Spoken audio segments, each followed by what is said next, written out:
Welcome everyone to another enlightening episode of Healing Pathways, Navigating Transformation with Juanita. I'm your host, Henry Woodcock. Joining me is a transpersonal therapist and founder of Energy Gateways, Juanita Puddifoot. Today we're exploring the third training module of the Deep Memory Process. The full title of this module is Body Release, Giving the Body a Voice and Healing the Subtle Energy Layers.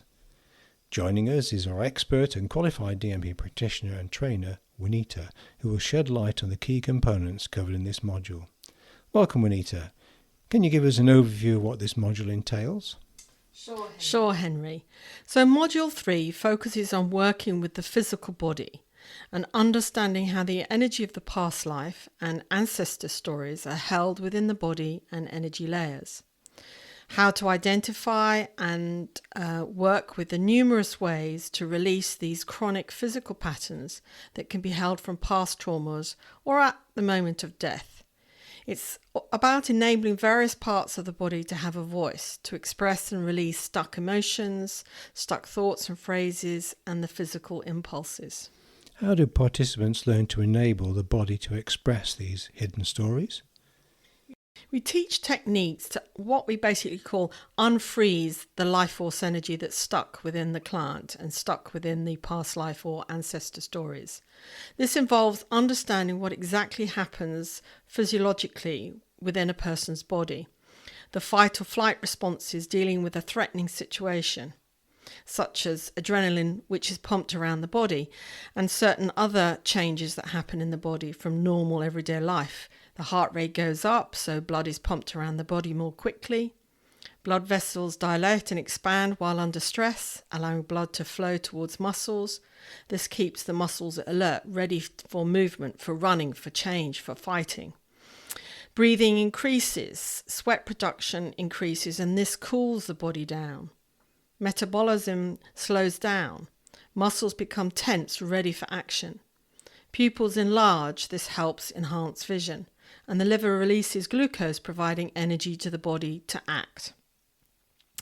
These particular changes in the body would be experienced by anybody in a either perceived threat or real threat.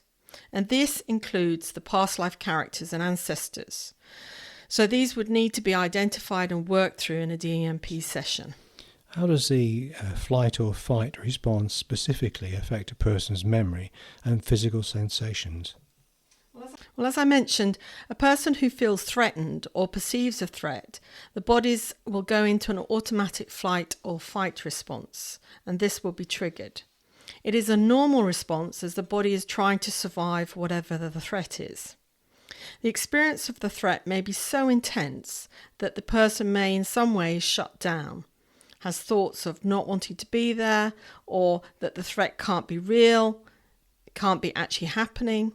Sometimes people feel numb, dissociated, and their memory of the event becomes fragmented.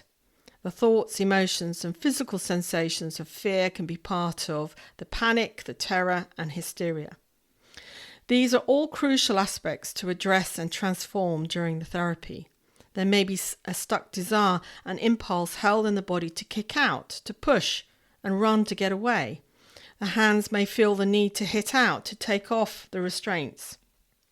And finally, the person may wanted to have screamed but couldn't. So all these impulses that are held within the body, these require careful work and guidance to enable a healing, release, and expression. It sounds intense, but necessary for healing. How do you use touch and props in these sessions? Touch is a really delicate and important issue in therapy, especially if the client has actually experienced physical abuse in this lifetime.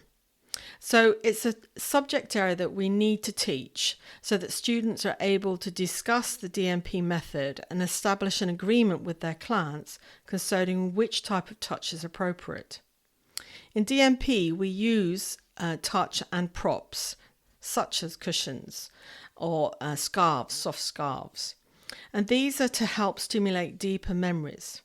For example, if a client remembers being a soldier, we might ask them to move their body into the position and as if they're carrying a gun, and use a cushion or a prop to stimulate the hands of carrying a gun. If a character was buried alive, we would use large cushions and blankets to add weight to the client. This all helps bring physical memory to the surface. Props can help clients, past life characters or ancestors recall more details of their experiences. What were they thinking? What were they feeling? And the physical sensations. All these memories can be fragmented, and in the DMP process it's to actually help bring these together so that they can be worked with and healed. Can you explain what you mean by unfinished impulses? Unfinished impulses in DMP are the actions or expressions that a character, whether that's a past life or whether it's an ancestor, was prevented from completing, leading to stuck life force energy in the body and energetic layers. For example, if someone was tied up or crushed in an earthquake and couldn't escape, the physical reactions to these situations become stuck and frozen within the body. In the example of being tied up, first we would explore how they were tied up. To help this memory, we would use the light touch of a soft scarf to help the physical memory surface. The body needs to feel as if the release is real. So we do give resistance, enabling the body to connect with physically feeling free. If we were to do nothing, not use any props, we have found over the years the body does not feel release, and therefore the client does not feel release in their life today. So what we do is important to identify and help the character release these impulses, bringing relief and healing. This sounds like a powerful process. What about the energy layers connected to the physical body? How do they come into play? Part of the DMP module is to understand about the energy layers that are connected to the physical body, like the systems that we all know, the chakra system within the body and our aura, the layers around the body. For instances, the first layer from the skin is called the etheric layer. This is where most of the physical residues from trauma are held.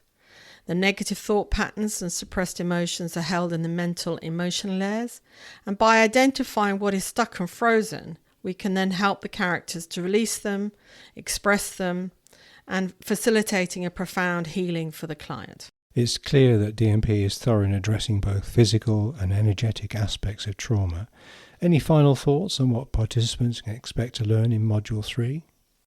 Participants will learn to work with the body's voice, helping each part of the body, the leg, the arm, the hands, the neck, have a voice, understand and release chronic patterns, use appropriate touch and props effectively, and navigate the complex layers of energy that hold trauma. It's about bringing a holistic sense of relief and healing to clients. Thank you, Juanita, for sharing these insights in Module 3 of Deep Memory Process Training. It's been enlightening, and thank you to our listeners for joining us on Healing Pathways, Navigating Transformation with Juanita. Until next time, take care, and for more detailed information, visit the website energygateways.com or on YouTube search for Energy Gateways with Juanita.